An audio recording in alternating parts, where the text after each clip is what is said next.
Megan Rapinoe is the Mark Milley of soccer. She couldn't execute. She was too focused on her wokeism. It trickled down to her troops, and now they're losers. That's what they are. They're losers. That's what happened. I remain infuriated by it.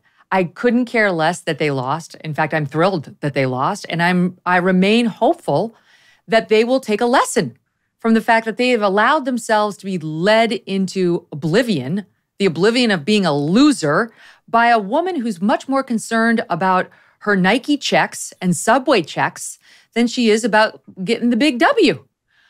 There's more video that surfaced yesterday. We saw her laughing after she failed to score on the penalty kick. She came nowhere near.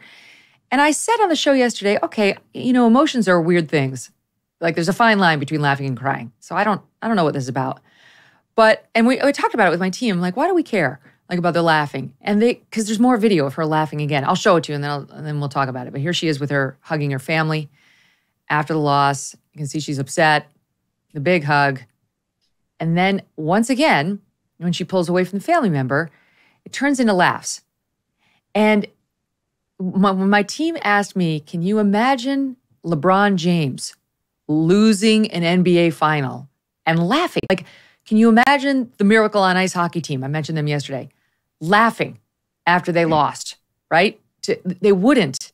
They took it so deadly seriously. They understood they had on the Stars and Stripes and that the entire country was watching them for a reason.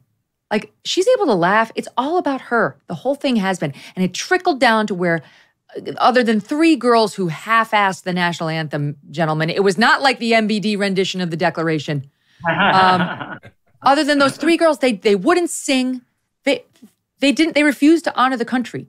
So it's turned into this big debate now because the left is mad at conservatives who are celebrating this. And the conservatives, I think, are feeling a touch of karma here. What do you think, Rich?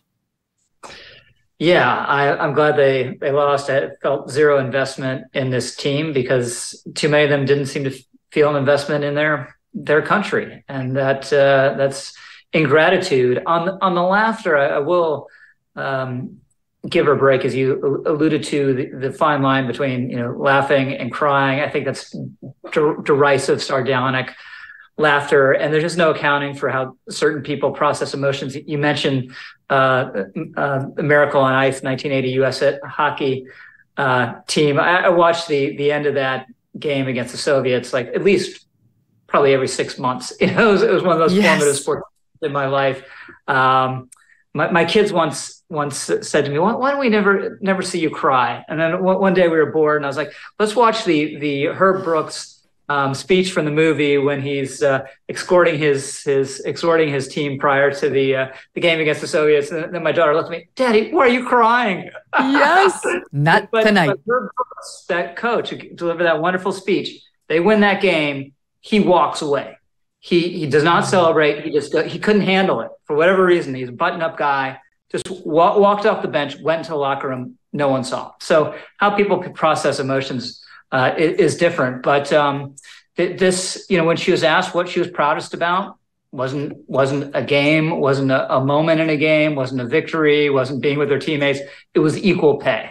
So what mattered to her most was a social cause. She identified, perhaps unfairly, I don't think all the members of the team are as woke as she is, but she identified it with a divisive social cause when these national teams should be a great unifying thing for the country. So, she's going to remember that penalty kick that sailed, didn't even come close the rest of her life. And I can't say I'm particularly sad about it. Yeah, it was a miss, it was a loss, and it was the end of her career, and goodbye. I won't miss her or her leadership. This is a person, MBD, who said she'll never sing the national anthem again. She's so disgusted with our country, this country that made her a multimillionaire, that let her don the Stars and Stripes to go out there and represent it, and all that it stood for, and all the sacrifices made by men and women like the 13 who gave their lives 2 years ago this month. She did not feel the need to honor any of them. That's what makes her different from a LeBron James who's playing privately, who doesn't bear the Stars and Stripes, who's not out there representing America. You're going to take that job? Certain responsibilities come with it. And it's not to bash the country that you've been sent out there to represent. And it's a pattern. She's all about herself Piers Morgan tweeted this out the other day, and here she is. Look at this. It was an awards ceremony that she attended in 2019. Look at this little boy comes up to her with a soccer ball. She won't even look at him. She won't look at him. She signs it. She never even looks the child in the eyes. She's too big. She's too important, you see, working on her, equal pay or her bashing of America. Screw the children, screw the country. Let me go cash my millions. Yeah, I mean, what you are expressing, I feel like this is, you're actually, Megan Rapinoe is wrapping up the theme of this show. The whole show is this theme where you felt like, I want them to lose. That you've betrayed this institution, a national team, at a fundamental level. You've corrupted the enterprise you're in. And so I want to see the whole thing fall apart. And I think that is becoming a common feeling. It's why people are withdrawing their trust from the military. It's why this whole contest with, between Jack Smith and the Justice Department and Donald Trump is going to polarize our politics like nothing before. Right? Because it tears away all the specifics of the issue, and it just says, okay, we're going to pit the corrupt, captured, woke institutions against the people, and we're just going to have a straight out contest about who runs the country. And a lot of people look at these institutions and say, I want you to fall apart. You're no longer serving your purpose. You're no longer serving, what you were founded and funded and patronized to do. So to hell with you. And it's pure loss. You see sports leagues suffering from this nonsense where, the fans and the people who run the sport are from completely different cultural and political worlds, and the sport is being torn up because of it.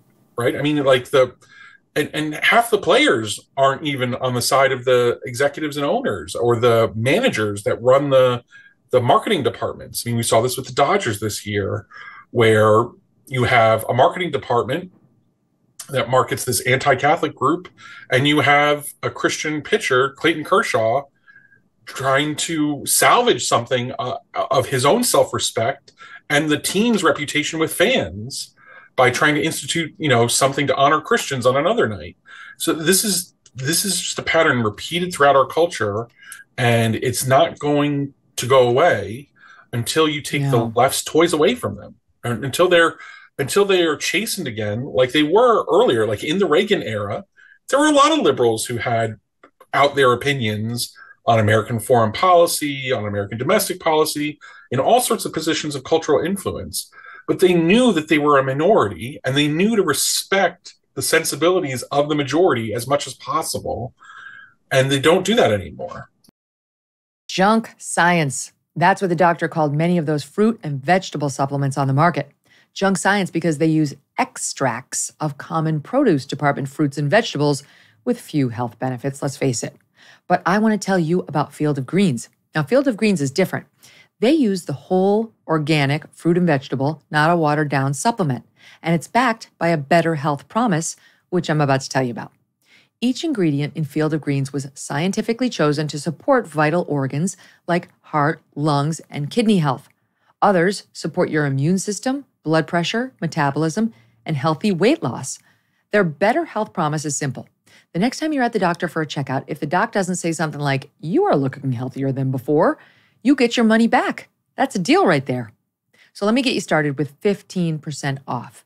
Visit fieldofgreens.com and use my promo code MK. That's promo code MK at fieldofgreens.com. Hey, thanks so much for watching. If you like what you just saw, hit the subscribe button for more clips and full episodes.